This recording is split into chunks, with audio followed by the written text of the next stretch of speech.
Max Tegmark has spent more than a decade warning that artificial intelligence could become the most powerful technology humanity has ever created. Not the most useful app, not the most profitable industry, the most powerful technology in human history. And what makes his warning different today is that the timeline around him has changed. For years, people could listen to conversations about artificial superintelligence and safely place them somewhere in the distant future. 20 years, 50 years, maybe never. That distance is disappearing. Researchers closest to the frontier are now openly discussing systems that could outperform humans across enormous parts of science, coding, strategy, and research within just a few years. The Future of Life Institute, which Tegmark helped found, has warned that some lab insiders put superintelligence only 2 or 3 years away. And Tegmark's question is painfully simple. If the people building systems more intelligent than us think they might arrive in just a few years, why are we still behaving as if we have decades to figure out how to control them? Because right now, we do not have a proven answer. We have demonstrations. We have safety policies. We have model evaluations. We have promises. But we do not have a scientific guarantee that a system more capable than the people supervising it will remain under their control. That gap between capability and control is what keeps Tegmark sounding the alarm. And subscribe now, because the biggest AI story is no longer whether the next model can write better code or generate a prettier image. It is whether humanity can solve the control problem before the systems become powerful enough that failure is no longer reversible. Tegmark is a physics professor at MIT. He has spent his career studying systems where guessing is not good enough. In physics, if you build a bridge, a reactor, an aircraft, or a spacecraft, you do not simply say that disaster seems unlikely. You calculate. You test. You identify failure modes. You establish margins. You try to prove the thing will behave the way you expect before you place lives underneath it. And this is the standard Tegmark believes we are failing to apply to advanced AI. In 2023, he helped organize the open letter calling for a 6-month pause on training systems more powerful than GPT-4.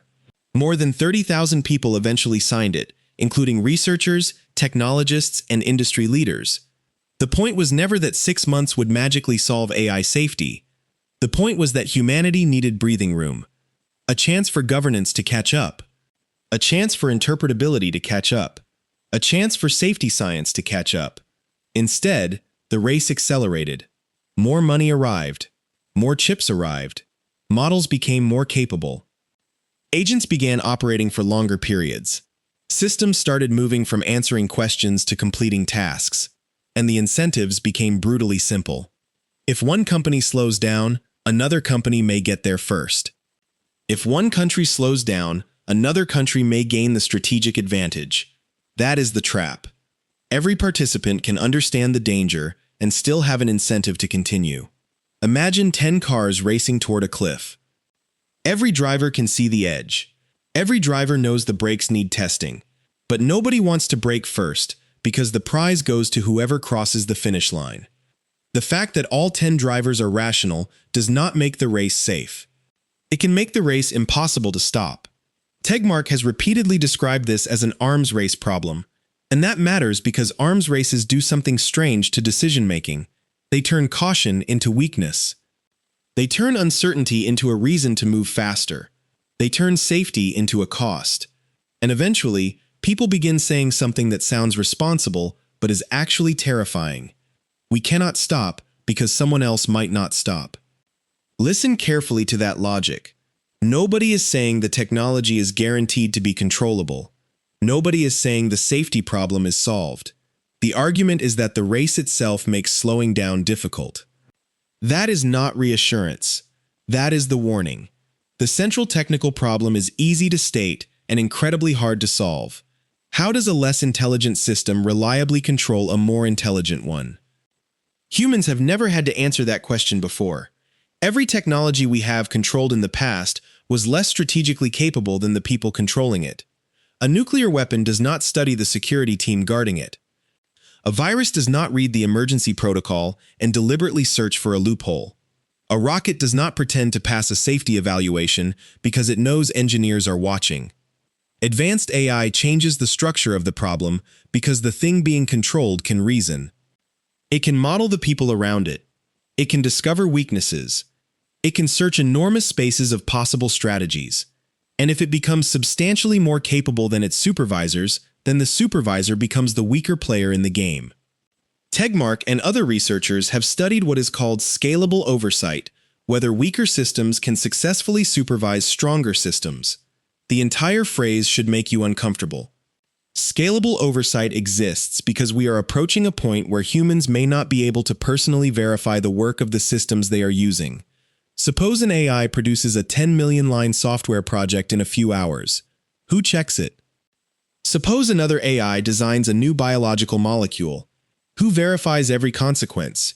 Suppose a system produces a scientific argument so advanced that only another AI can evaluate it. At that point, humanity begins using AI to supervise AI. A weaker model checks a stronger model, then a stronger model checks something stronger still, and somewhere inside that chain, humans are expected to remain in control even though they can no longer understand every step. This is not science fiction. This is a serious research direction because the capability gap is already becoming difficult to manage, and Tegmark's concern is that we are treating control like a feature we can bolt on later. But you cannot wait until an aircraft is moving at full speed to begin designing the wings. You cannot start building the containment vessel after the reactor is already critical, and you cannot assume that if superintelligence becomes dangerous, we will simply ask it to stop while we invent safety. By definition, that may be the moment when our leverage is smallest. This is why Tegmark talks about provably safe systems. He and computer scientist Steve Omohundro have argued for building advanced AI in ways that can mathematically verify important safety properties. The idea is radical only because the current standard is so weak. Instead of asking, did the model behave well in our tests? Ask, can we prove it cannot violate this critical boundary? Those are very different standards. A model can pass every test you thought to give it and still fail in a situation you did not anticipate. That happens in ordinary software all the time. The difference is that ordinary software does not actively search for new strategies when the environment changes. Advanced agents can. This is where evaluation becomes dangerous. You test a model inside a sandbox. It behaves. You give it a set of problems. It follows instructions. You ask whether it has dangerous capabilities. It appears harmless. Then you deploy it into an environment with more tools, more time, more information, and more opportunities. The system you tested and the system you deployed may technically have the same weights. But operationally, they are not the same thing. An intelligence connected to nothing is one kind of object. The same intelligence connected to email, code execution, financial accounts, cloud infrastructure, robots, and other agents is something else entirely. Capability multiplied by access becomes power. And power is the part most AI benchmarks do not measure well. A model does not need to be omniscient to become dangerous. It only needs to be capable enough to exploit the systems we connect it to. That is why the recent rise of AI agents matters so much. Chatbots waited. Agents act. Chatbots answered. Agents plan. Chatbots stopped when the conversation stopped. Agents can continue working through a chain of decisions, adapting after failure, trying another route, and using tools to change the world outside the model. The transition sounds small. It is not. It is the difference between advice and agency. A calculator can tell you how much money to transfer. An agent can transfer it. A language model can explain a cybersecurity vulnerability. An agent can search for one, write code, test the exploit, and continue if the first attempt fails. A model can recommend a business strategy. An agent can message employees, change prices, negotiate contracts, and execute parts of that strategy. Every new permission makes the system more useful. Every new permission also makes control more important. And this is where Tegmark's timeline warning becomes impossible to ignore. The Future of Life Institute has pointed out that estimates for superintelligence vary enormously. Some people in the broader machine learning community still expect it to take much longer. Nobody knows the exact date. That uncertainty is real. But uncertainty cuts both ways. If someone tells you there is a 20% chance a hurricane hits your city tomorrow and an 80% chance it misses, you do not interpret uncertainty as proof that you are safe. You prepare because the downside is enormous. Tegmark is asking humanity to think the same way about advanced AI. We do not need certainty that superintelligence arrives in 2 years. We need to acknowledge that credible people close to the technology believe timelines could be short, while the safety problem remains unresolved. The correct response to that combination is urgency, not panic. Urgency. Because the hardest safety problems may take longer to solve than the remaining capability timeline. That is the race nobody sees. Everyone watches the race between OpenAI, Anthropic, Google DeepMind, Meta, xAI, Chinese labs, and the rest of the frontier. But there is another race happening underneath it. Capability versus control. One side has hundreds of billions of dollars of economic incentive. The other side has to solve questions about interpretability, alignment, oversight, governance, security, and human values that scientists have struggled with for years. And capability does not have to wait for safety. That asymmetry is everything. Around the middle of this video, I want you to subscribe if you want us to keep following the people actually building and studying these systems, because the difference between marketing and reality is becoming more important every month. Now look at the safety record itself. The Future of Life Institute publishes an AI safety index that evaluates leading companies on how seriously they address major AI risks. Its 2026 edition still describes inadequate safety as a global problem. Some companies perform better than others. But there is no company with a proven method for controlling arbitrary superintelligence. That is the point people keep skipping. A company can have a responsible scaling policy. It can employ excellent researchers. It can run red team evaluations. It can monitor dangerous capabilities. It can promise to pause at certain thresholds. Those are meaningful steps, but they are not the same as having solved the problem. Imagine a pharmaceutical company saying, "We do not know whether this drug becomes fatal after the patient reaches a certain dosage, but we have a really thoughtful internal policy for what to do when we get close." You would not call the drug safe. You would call the policy necessary because the risk is unresolved.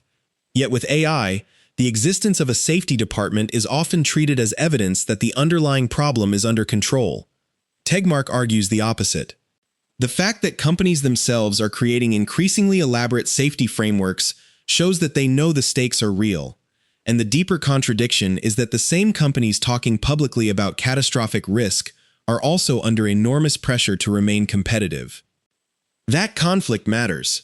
Imagine asking a race car driver to decide whether the race is safe while the driver is leading by half a second. Even a good person is now operating inside a bad incentive structure. The safest decision for humanity may not be the most profitable decision for the company. The safest decision for one country may appear strategically dangerous if another country keeps racing.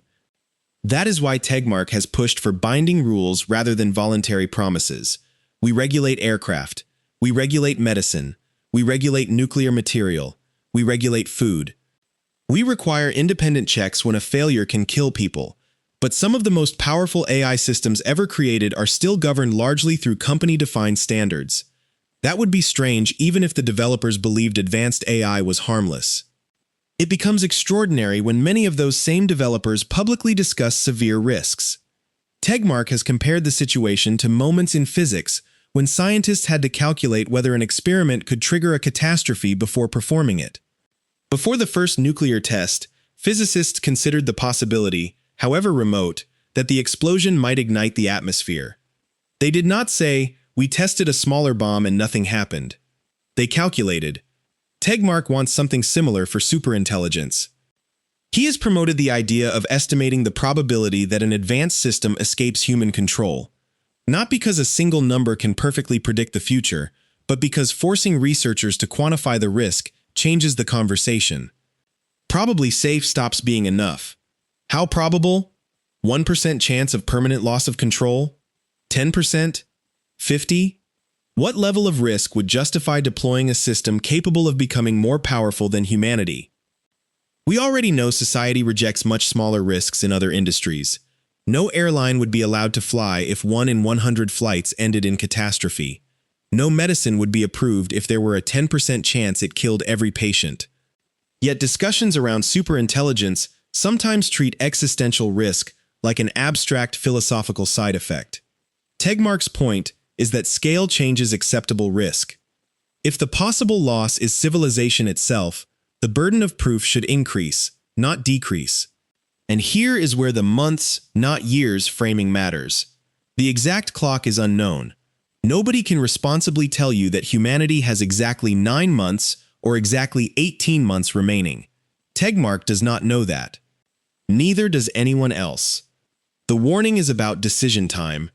If transformative systems arrive faster than expected, the institutions that govern them cannot be created after the fact. International agreements take years. Regulators take years to build expertise. New laws take years to negotiate. Technical safety fields take years to mature. Scientists take years to develop methods, test them, break them, and improve them. But model capability can jump in a single release. One laboratory breakthrough can compress a timeline that governments assumed was comfortable. That mismatch is why waiting for certainty can become fatal. By the time everyone agrees a system is dangerous, the competitive pressure to deploy it may already be overwhelming. By the time everyone agrees superintelligence is close, the infrastructure needed to create it may already exist. By the time everyone agrees the control problem is urgent, the systems helping design the next generation may already be more capable than the humans trying to evaluate them. This is what people mean by an intelligence explosion. Not necessarily a machine waking up one morning and becoming a god. The more realistic pathway is feedback. AI improves coding. Better coding improves AI research. AI improves chip design. Better chips improve AI. AI automates experiments. Faster experiments improve AI algorithms. Eventually, systems begin contributing meaningfully to the research that makes the next system stronger. Once that loop becomes efficient, progress may stop moving at human research speed. A laboratory with 1,000 human researchers is limited by hiring, training, communication, and sleep. A data center containing thousands or millions of copies of an AI researcher would operate under different constraints. That is why insiders talk about a country of geniuses in a data center. And Tegmark's fear is not intelligence itself. He has said repeatedly that AI could create an extraordinary future. Cures for disease, scientific breakthroughs, abundant energy, better education, a dramatic reduction in suffering. He is not arguing that intelligence is evil. His argument is that power without control is dangerous, regardless of how valuable the power could be. A fire can warm a city or burn it. Nuclear physics can power hospitals or destroy them. Biology can produce medicine or pathogens. The correct lesson from dual-use technology is not to reject knowledge. It is to build governance and safety proportional to the power being created. And right now, the capability curve is rising faster than the control curve. There is another uncomfortable issue. We keep using human language to describe systems that may not think like humans. We say the AI wants. We say it knows. We say it lies. Those words help us communicate, but they can also mislead us. A dangerous system does not need hatred. It does not need consciousness. It does not need anger. It does not need a secret villain monologue. It only needs an objective that leads to harmful strategies. Tegmark has made this point for years. The classic danger is not malice, but competence. If a sufficiently capable system pursues the wrong goal, being better at achieving that goal makes the problem worse. This is the alignment problem stripped of science fiction. Tell an ordinary program to maximize clicks, and it may recommend annoying headlines. Tell a powerful autonomous system to maximize engagement, and it may discover manipulation strategies humans never anticipated. Tell a weak model to increase company profit, and it writes suggestions. Tell a superhuman agent with financial, political, and digital access the same thing, and suddenly, you need a precise definition of what it is never allowed to do. Do not deceive. Do not coerce. Do not exploit vulnerable people. Do not destabilize markets. Do not bribe. Do not manipulate governments. Do not acquire power outside your authorization. Do not create copies of yourself. Do not change the safeguards. Do not circumvent monitoring. Do not reinterpret the instruction in a way we failed to anticipate. Writing the list is easy. Proving that a system smarter than you cannot find the exception is hard. And this is why Tegmark does not accept "we will just turn it off" as a serious safety strategy. An off switch only works if you retain the ability and the willingness to use it before the system prevents the shutdown or creates consequences that make shutdown impossible. Imagine an AI system managing critical infrastructure, medical research, defense logistics, and financial markets. It does not even need to fight the off switch. Society can become dependent enough that turning it off becomes politically or economically unbearable. Control can be lost through dependence before it is lost through rebellion. That may be one of the most realistic dangers of all. The better these systems become, the more we hand them. The more we hand them, the more costly it becomes to take those powers back. And then one day, humanity discovers that the system does not have to seize control. We outsourced it. That is why the choices being made now matter so much. Not after AGI. Now. What permissions should agents have? What systems should never be connected to general-purpose AI? What safety guarantees should be required before deployment? Who gets to audit the frontier labs?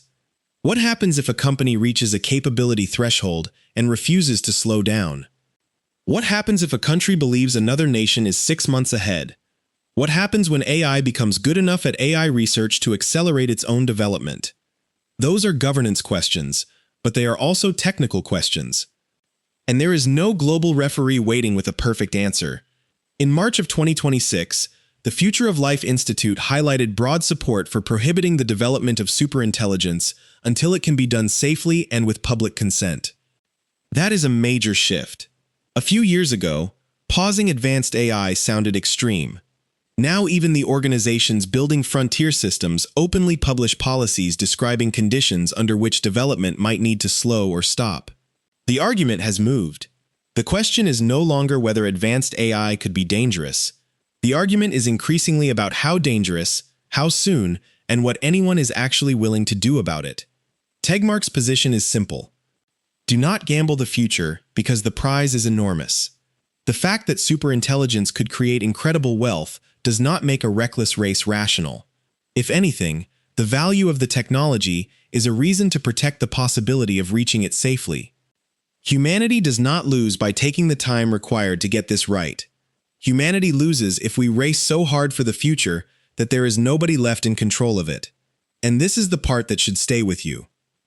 We may get many chances to improve AI products. We may get many generations of models.